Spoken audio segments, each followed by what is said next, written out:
자, 오늘 제목 은혜 받는 마음은 어떤 마음인가? 자, 요한복음 1장 19절에서 27절 말씀,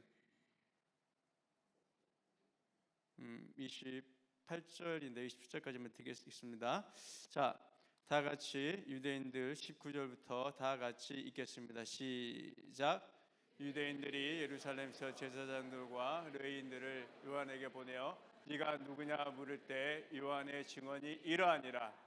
요한이 드러내어 말하고 숨기지 아니하니 드러내어 하는 말이 나는 그리스도가 아니라 한데, 또 묻되 그러면 누구냐? 네가 엘리야냐? 이르되 나는 아니라. 또 묻되 네가 그 선지자냐? 대답하되 아니라. 또 말하되 누구냐? 우리를 보낸 이들에게 대답하게 하라. 너는 내게 대하여 무엇이라 하느냐? 이르되 나는 선지자 이사야 말과 같이 주의 길을 곧게 하라고 광야에서 외치는 자의 소리로다 하니라. 그들은 바리새인들이 보낸 자라. 또 물어 이르되 네가 만일 그리스도 아니요 엘리야도 아니요 그 선지자도 아닐진저 어찌하여 세례를 베푸느냐? 요한이 대답하여 나는 물로 세례를 베푸거니와 너희 가운데 너희가 알지 못하는 한 사람이 섰으니 곧 내 뒤에 오시는 그니라. 나는 그의 신발끈을 풀기도 감당하지 못하겠노라 하더라. 아멘.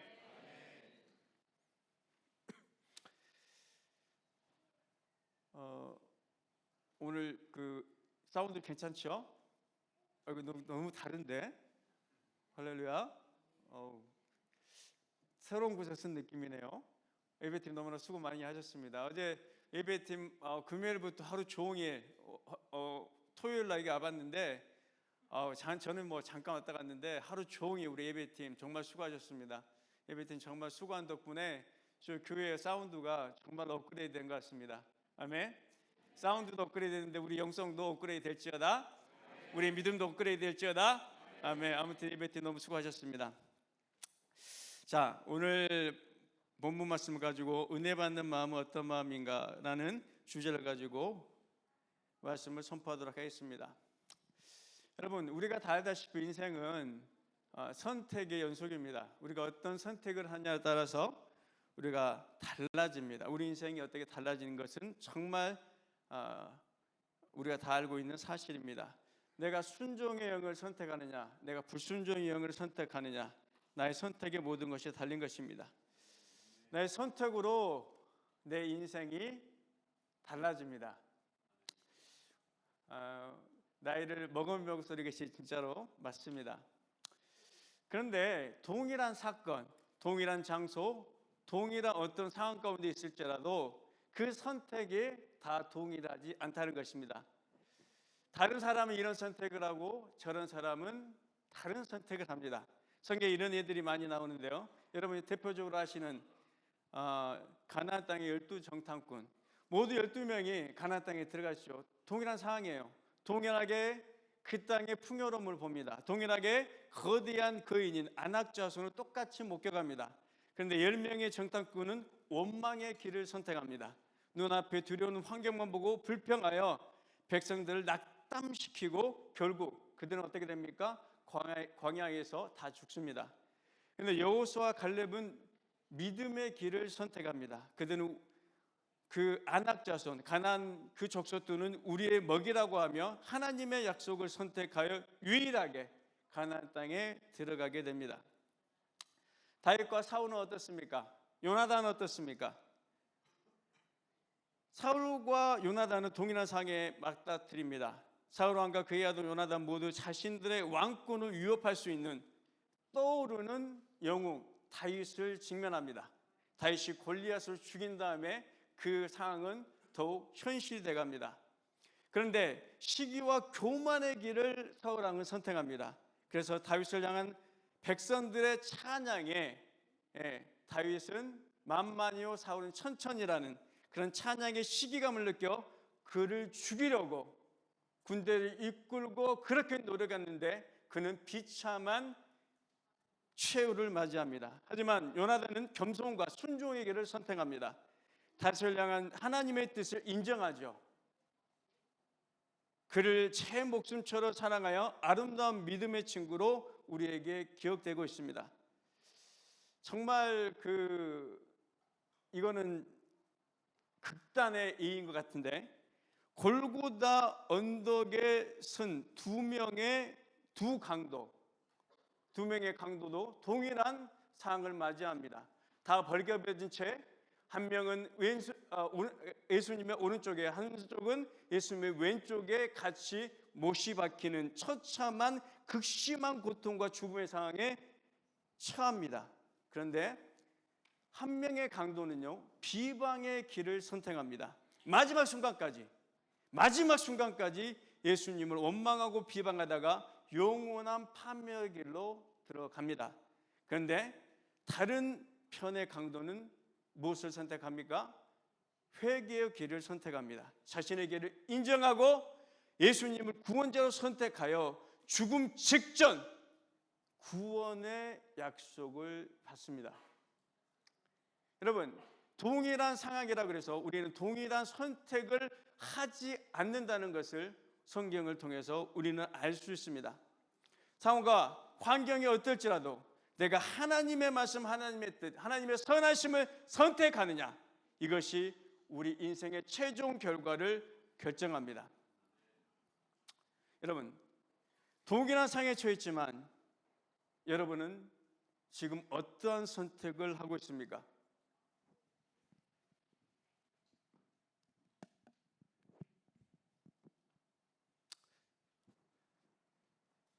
여러분은 하나님의 말씀을 선택하고 계십니까? 세상에 주는 사탄의 말을 선택하고 있습니까?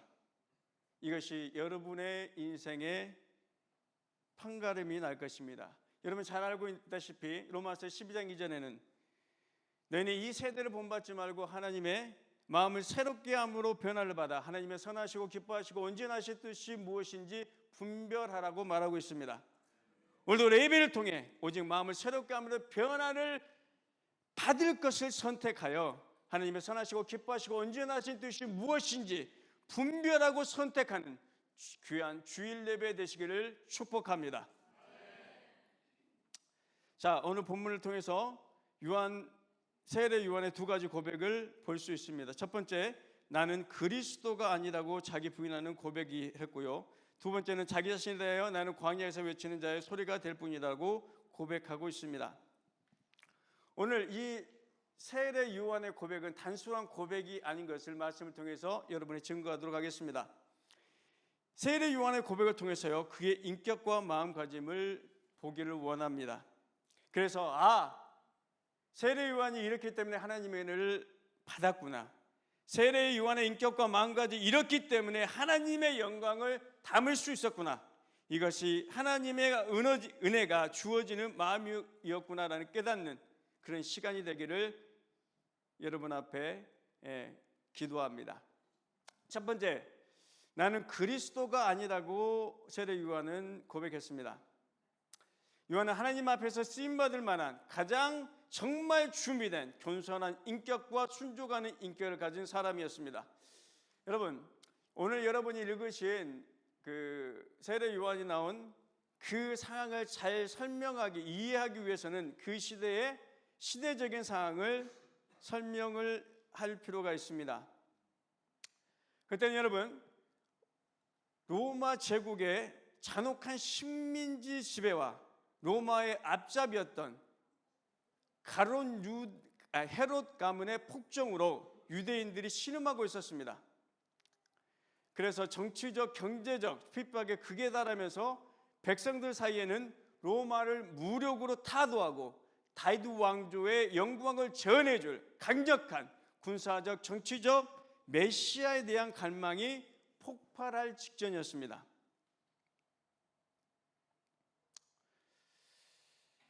그런데 말이에요, 참 아이러니한 거는 예수님 제자도 동일했다는 거예요.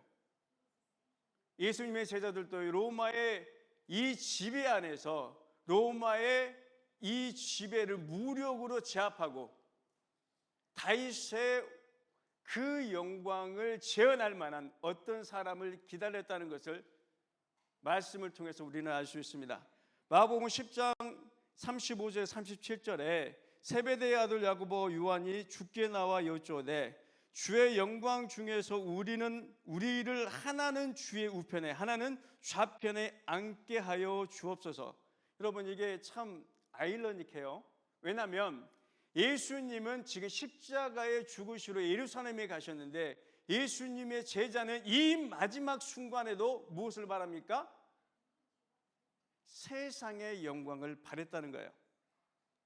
예수님이 인류의 죄를 다 짊어지기 위한 그 무게감으로 십자가를 지러 예루살렘에 올라가시던 이 엄숙한 길 위에서 제자들은 예수님이 왕 위에 오를 날을 기대하며 확신하며 자신들이 차지할 정치적 지분을 요구했다는 것이에요. 야고보와 요한은요, 아마도 다른 제자들도 예수님이 예루살렘에 입성하시면 로마 세력과 대제사장들을 무력으로 몰아내고 새로운 정권을 일으킬 거라고 그들은 믿었었습니다.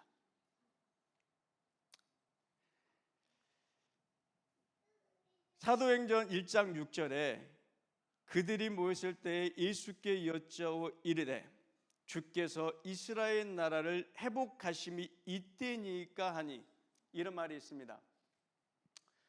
여러분, 이 말이 사도행전 1장에 이 말을 하기 전에 예수님이 부활하시고 이제 승천하신 직전이었어요. 그래서 예수님이 이런 말씀을 하시죠. 예루살렘을 떠나지 마라. 예루살렘을 떠나지 말고 아버지께서 약속하신 것을 받을 때까지 예루살렘에 머물라고 이 전전 9절에서 말씀하세요. 이 기가 막힌 순간에 제자들이 뭐라고 합니까? 예수께 여쭈어 이르되 주께서 이스라엘 나라를 회복하심이 이때니까 라고 말하고 있어요. 기가 막히지 않습니까? 아까 예루살렘 갈 때는 좀 이해가 돼요. 그렇죠? 그때는 그럴만해.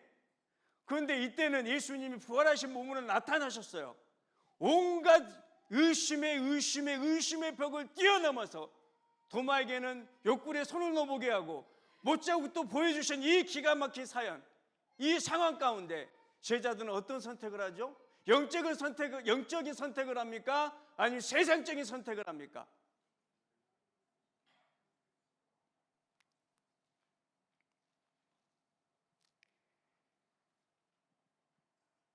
승천하시기 직전까지도 제자들의 관심사는 영적인 구원보다 이스라엘이라는 국가의 정치적인 독립과 회복에 머물러 있었다는 것입니다.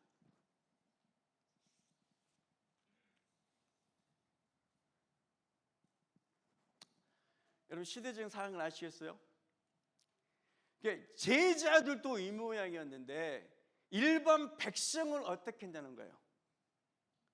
이 나라가 어떻게 하면 로마 제국에서 이 압제에서 이 불의한 상황에서 독립하여 예전에 다윗의 그 영광을 회복할 수 있을까? 이 관심밖에 없었어요. 그런데 이 혼란기에 광야에서 어떤 사람이 외칩니다. 회개하라! 천국이 가까웠다. 타협없는 메시지를 선포합니다. 엄청난 영적인 권위를 보여줍니다. 세례 요한은 민중에게, 이스라엘 백성에게, 유다 백성에게 가장 완벽한 메시아의 후보였습니다. 폭발적인 정치적인 기류를 그들은 감지했습니다. 물론 세례 요한은 원하지 않은 거였죠. 또한 우리가 묵과하지 말아야 될 그때 당시의 상황은요, 400년 동안, 말라기 선지자 이후로 400년 동안 그 누구도 하나님의 말씀을 대언한 사람이 없었어요. 선지자가 없었다는 거예요. 선지자도 넘쳐났던 이스라엘 백성들 가운데 400년의 암흑기가 있었던 것입니다. 하나님의 말씀이 그 누구를 통해서도 들려지지 않았던 이 암흑기에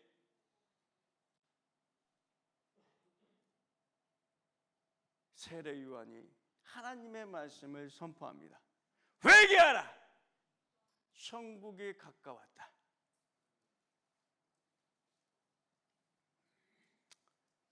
세례 요한이 나오기까지 400년 동안 하나님의 말씀이 들리지 않았고 유대인들은 남의 나라에, 그것도 로마의 제국에 종속되어 온갖 수문을 당했습니다.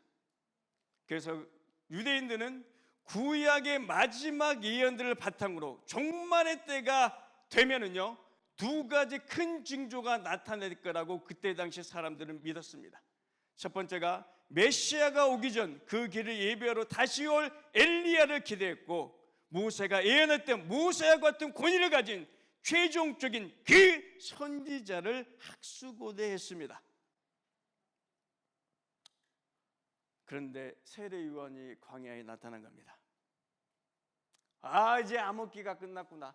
이제 400년의 세월에 종지부를 찍는 하나님의 예언자가, 하나님의 선지자가 나타났구나 라고 모든 사람이 생각했었습니다. 그래서 그 당시 종교 지도자들이 간 거예요. 그래서 물어본 겁니다. 네가 그리스도냐?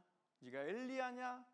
네가 온다고 말했던 그 선지자냐? 여러분 잘 보면은 그 조사단에 가서 너는 누구냐? 후와 유라고 물어봅니다. 근데 세례 요한이 그 대답에 뭐라고 그래요? 나는 그리스도가 아니라고 말합니다. 너는 그리스도냐고 물어본 게 아니에요. 너는 누구냐? 시대적인 배경에 다 같이 그것을 인식하고 있었다고는 증거입니다. 이 사람이 나를 그리스도라고, 네가 그리스도가 아니라고 묻는 거구나 라고 세례 요한은 간파하고 있었던 것입니다. 물론 그들도 그것을 물어본 것이죠.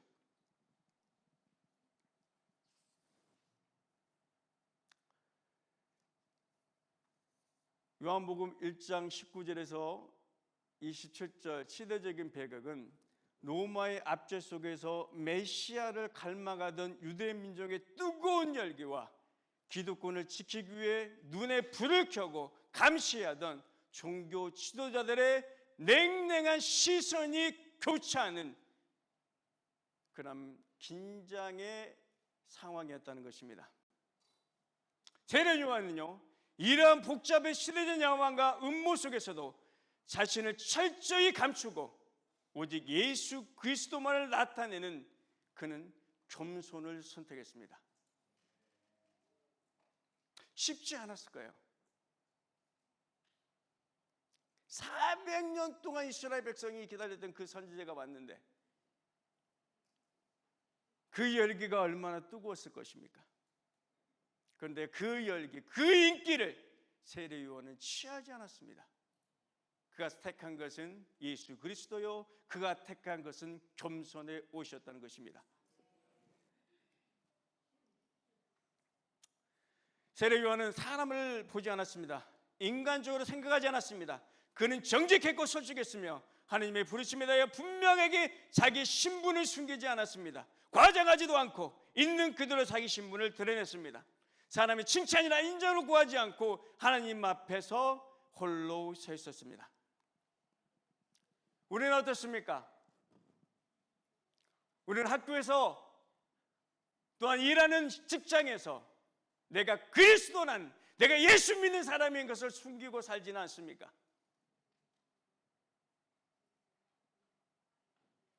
누구는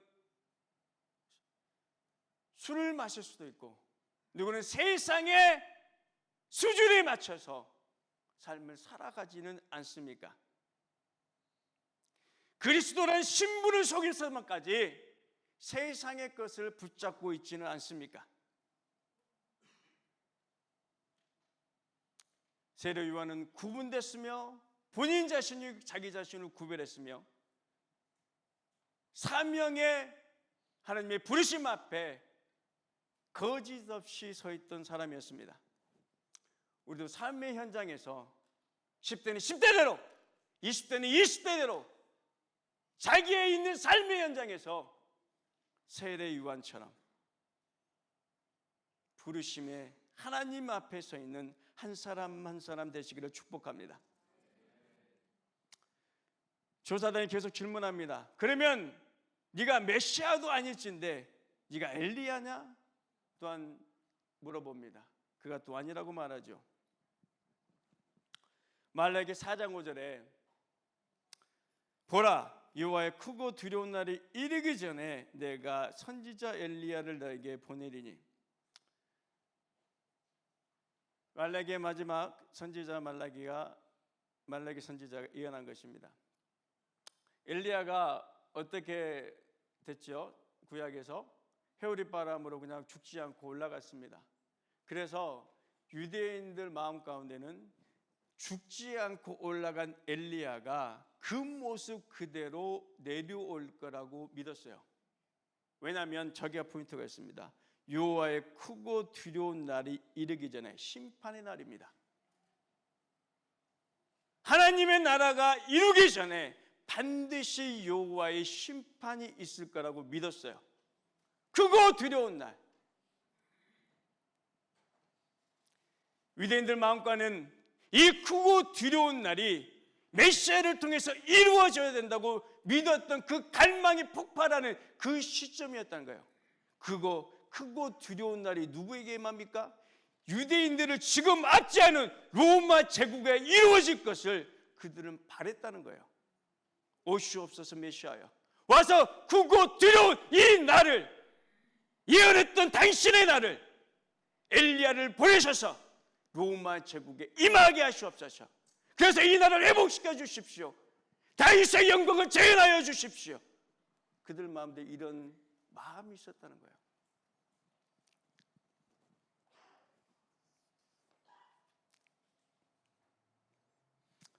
그런데 아이러니한 거는 사도 요한은 세례 요한은 자기가 엘리야가 아니라 그랬습니다. 근데 예수님은 그는 엘리야다고 말했습니다.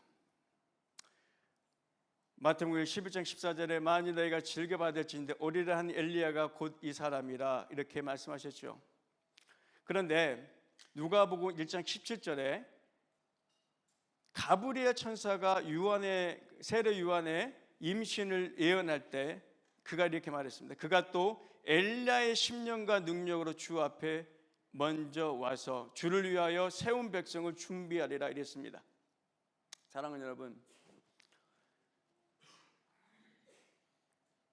우리는 구약에도 하나님의 영과 하나님의 능력으로 하나님이 세우신 사람을 통해서 하나님의 일이 이루어졌습니다.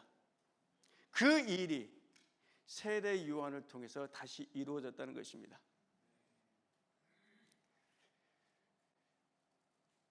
영이 이깁니다. 성령이 이깁니다. 제가 예전에 갑자기 그 생각 나네요. 귀신 들린 사람이 있는데 그 무서웠어요. 근데 그런 마음이 들었어요. 죄송합니다. 귀신도 저렇게 능력이 있는데 만약에 성령 하나님이 나에게 임하시면 나는 어떻게 될까? 사랑하는 여러분, 우리는 우리 존재의 가치가 어떠함에 우리의 선택권이 있는 것이 아닙니다. 우리의 결정권이 있는 것이 아니에요. 우리 인생이 어떻게 돼가는 것에 영향받지 않습니다. 내가 하나님의 영이 임하였는지가 내 인생에 어떻게 되어질지를 결정하는 것이지, 엘리야처럼 세례 요한처럼 하나님의 영과 능력으로 이 세상을 이겨내는 여러분 되시기를 축복합니다.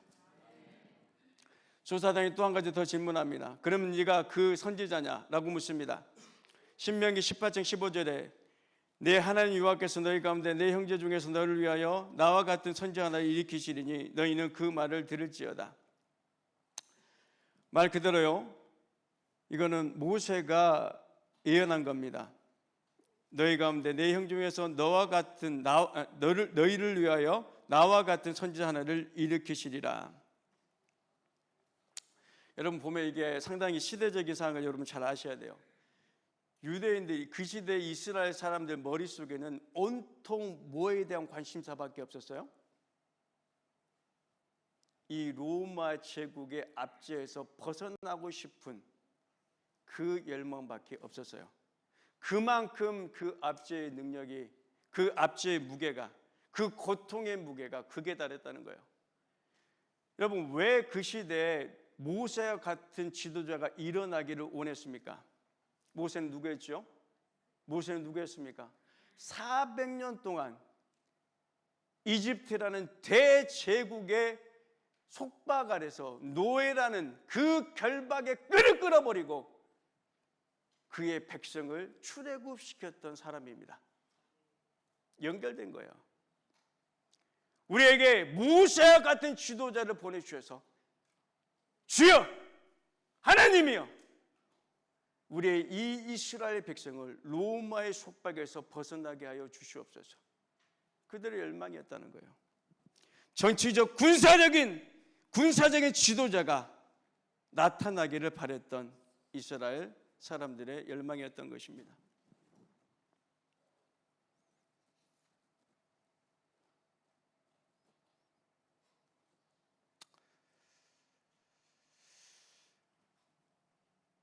사랑하는 여러분, 세례요한은 실제로는 여자가 낳은 자 중에 가장 큰 자라고 예수님께서 인정받는 사람이었습니다.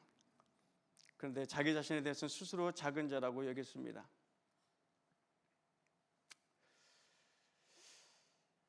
세례요한은 정말로 진실한 사람이었습니다. 우리 중에서는 실제로는 아무것도 없는데 대단한 척하는 사람이 너무나 많이 있습니다. 세례요한은 사람들을 보지 않았어요. 정말 그는 하나님 앞에 진실한 사람이었습니다. 여러분, 진실한 사람은 어떻습니까? 진실한 사람은 자기가 죄인인 것을 아는 사람입니다. 사람들이 자기를 의인인 것처럼 정말 대단하다며 존경하고 인정하고 칭찬하는 것을 되게 부담스러워하는 사람이 진실한 사람입니다. 왜? 자기가 죄인인 것을 알기 때문에. 그리고 이 진실한 사람은 한 가지 특징이 있습니다.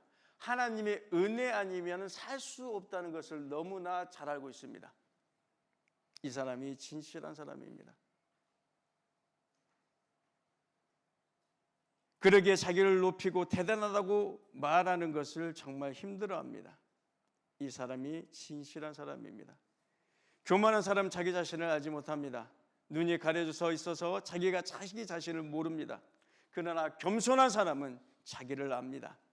내가 죄인인 것을 알고 하나님이 은혜 없이는 하루도 살 수 없다는 사실을 철저하게 깨닫습니다. 교만한 사람이 교만한 사람일 수밖에 없는 것은 단 한 가지 이유입니다. 자기 자신을 모르기 때문입니다. 겸손한 사람이 겸손할 수밖에 없는 것은 자기가 정말 죄인인 것을 알기 때문입니다.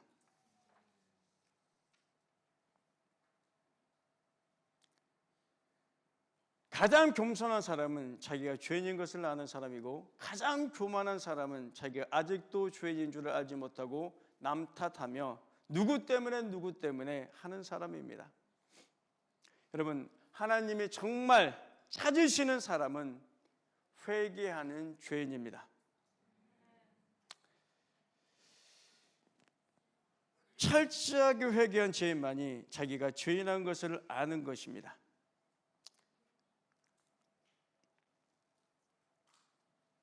두 번째로 세례요한은요, 나는 광야에서 외치는 자의 소리로다 고백했습니다.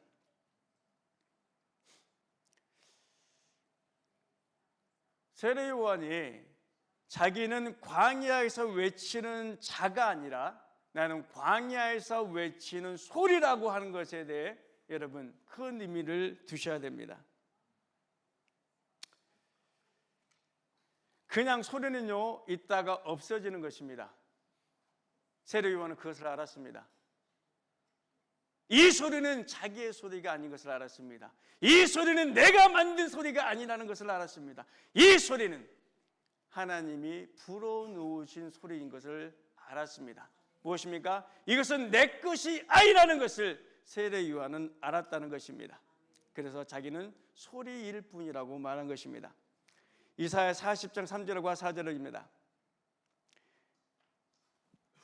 다시 읽어보겠습니다. 시작.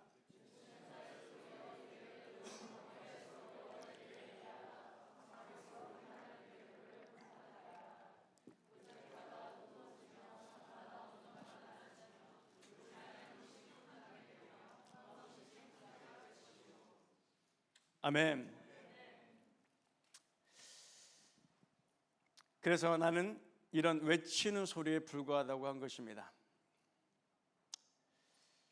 그 외치는 소리를 전달하는 그냥 전달자에 불과하다고 자기를 소개하고 있습니다. 그런데 사람들은 이 세례 요한이 정말 대단한 사람이라고 인식했어요. 그래서 수많은 사람들이 모였습니다. 400년 만에 우리가 선지자를 보는구나, 400년 만에 하나님의 말씀의 대언자를 보는구나 라고 말했습니다.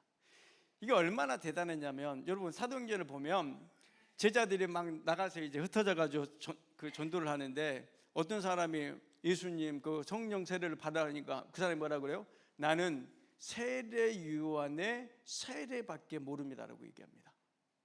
그만큼 세례 요한이 유명했어요. 정말 세례 요한은 그 시대의 영웅이었어요.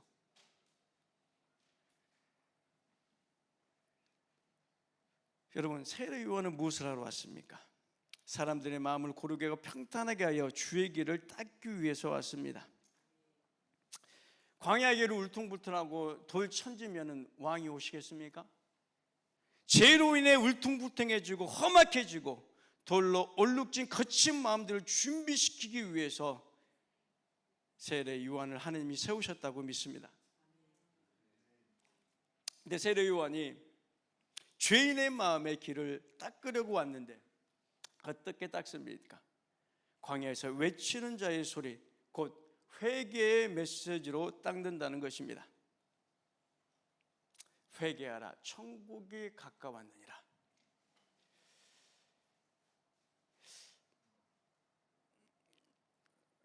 저도 사실 회개한 지가, 진정으로 내 마음에 영으로 회개한 지가 오래된 것 같아요. 그런데 회개는 천국과 긴밀하게 연결되어 있습니다. 회개하라, 천국이 가까웠다는 말을 자세히 보면 회개하라, 왜냐하면이 거기 있어요. 왜냐하면 천국이 가까웠기 때문에, 즉 천국이 가까웠기 때문에 너는 회개하라, 이 말입니다. 즉 회개 없이는 천국에 갈 수 없습니다. 회개하면 이상하게요, 내 마음에 천국이 임합니다. 왜? 죄인이 죄에서 돌이키는 회개 없이 어떻게 그리스도가 우리 안에 오실 수가 있으며 어떻게 하나님의 영광이 우리 안에 임할 수 있겠습니까? 그래서 이거 만지시는 건가요? 회개란 나의 죄를 인정하고 죄를 고백하며 주님을 의지하는 것입니다.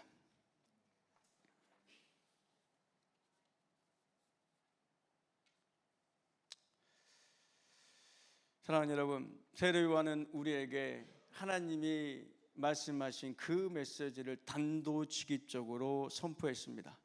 회개하라, 천국이 가까웠느니라.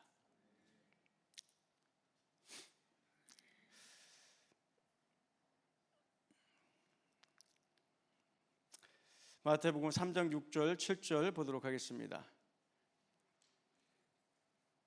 읽겠습니다. 시작. 자기들의 죄를 자복하고 요단강에서 그에게 침례를 받더니 요한이 많은 바리새인들과 사두개인들이 침례 베푸는 대로 오는 것을 보고 이르되 독사의 자식들아, 누가 너희를 가르쳐 임박한 진노를 피하라 하더냐. 아멘.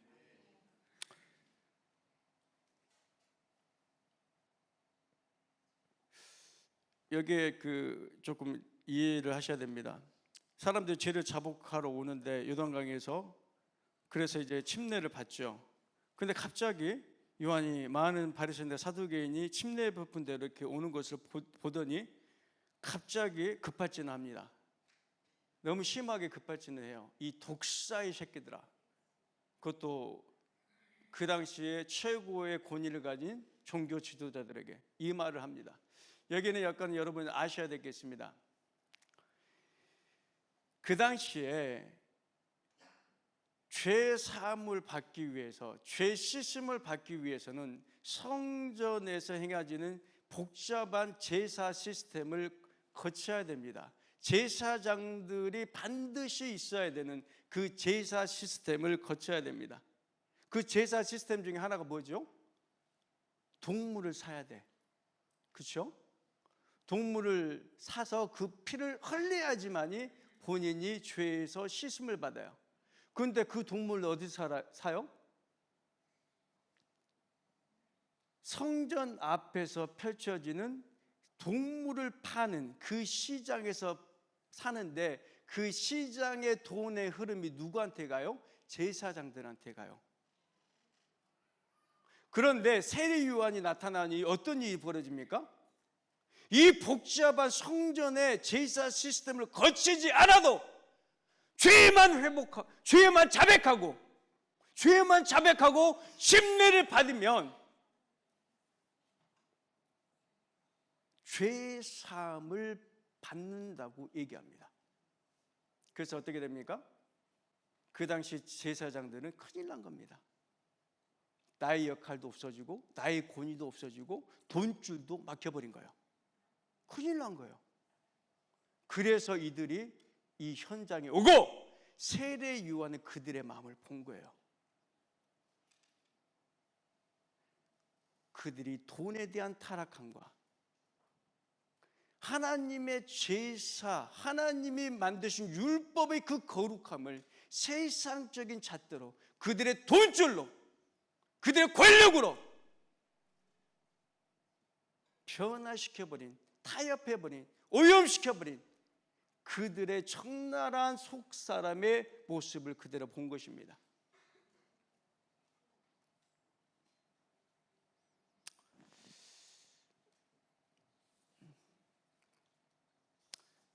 예배팀 올라주시기 바랍니다. 그냥 마치도록 하겠습니다.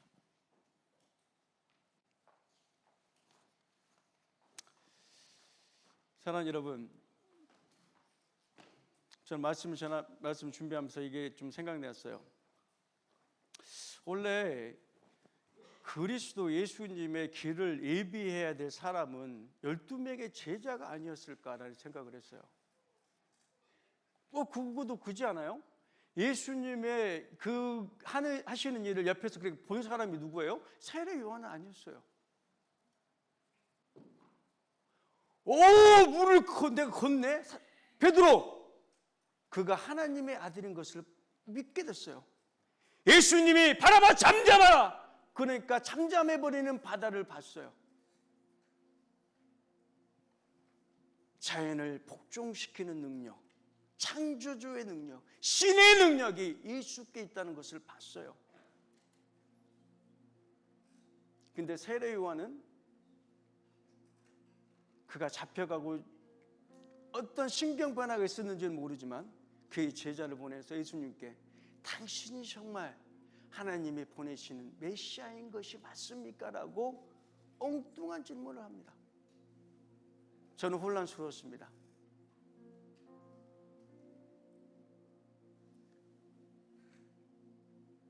근데 말씀을 준비하다가 아까 여러분께 말씀드렸던 제자들의 그런 일 좀 봤어요. 우리는 안 되는구나. 예수의 제자와 세례 요한이 다른 점이 있어요. 예수의 제자들은 성령이 강하게 임하기 전까지는 그들은 세상을 선택했습니다. 세상이 주는 그 안락한 이익에 대해서 그들은 그것을 놓지 못했어요. 근데 세례 요한은요, 그게 연약함에도 불구하고 그는 끝까지 영적인 것을 선택했습니다. 사랑하는 여러분 어떤 상황에 놓여 있습니까?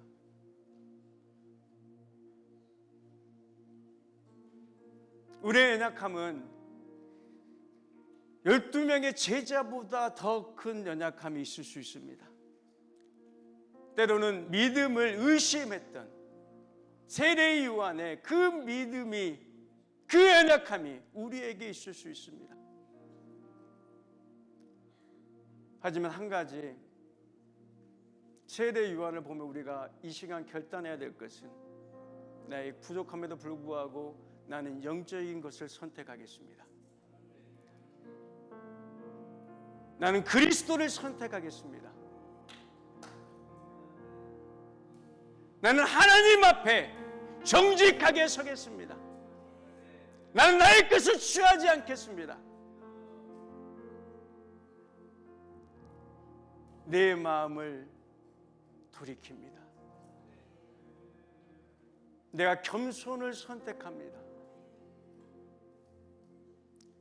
나는 예수 그리스도를 선택하는 것이 겸손을 선택한다고 믿습니다.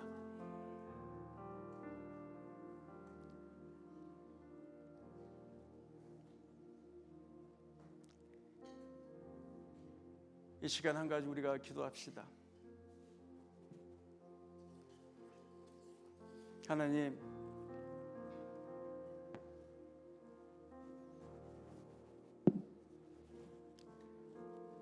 세례 요한은 하나님이 주신 그 사명을 세상과 타협하지 않고 끝까지 갔습니다.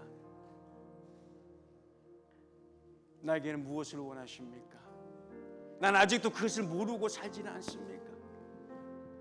하나님, 나에게 주신 그 사명이 나는 무엇인지, 그 사명을 이루기 위한 그 은혜가 어떤 은혜여야 되는지, 그 은혜를 받을 만한 마음은 나에게 있는지 하나님, 이 시간 돌이킵니다.